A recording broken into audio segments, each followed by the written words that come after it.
ভারতের 18তম লোকসভা নির্বাচন শেষ, চলছে ভোট গণনা। প্রাথমিক গণনায় প্রধানমন্ত্রী নরেন্দ্র মোদীর ভারতীয় জনতা পার্টি বিজেপি নেতৃত্বাধীন ন্যাশনাল ডেমোক্রেটিক অ্যালায়েন্স এনডিএ জোট 290 আসনে এগিয়ে আছে। অপরদিকে রাহুলের ইন্ডিয়া এগিয়ে আছে 237 আসনে।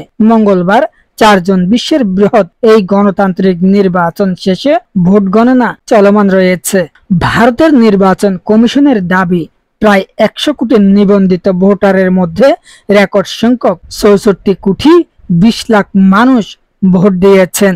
টানা 46 দিন ধরে চলা 7 ধাপের নির্বাচনে ভোট দিয়েছেন ভারতের প্রায় 64 কোটি মানুষ। তবে যে বা যারাই জিতুক না কেন, সেখানে ব্যবধান গড়ে দেবে ভারতের বেশ কয়েকটি রাজ্য। দেশটিতে সরকার গঠনে লোকসভায় 543 আসনের মধ্যে 272 আসনে বিজয়ী হতে হবে। দেশটিতে 7 দফায় ভোটে প্রথমে পোস্টাল ব্যালট গণনা করেন কর্মকর্তারা। বর্তমানে একে একে ইলেকট্রনিক ভোটিং মেশিনের ভোট গণনা করা হচ্ছে।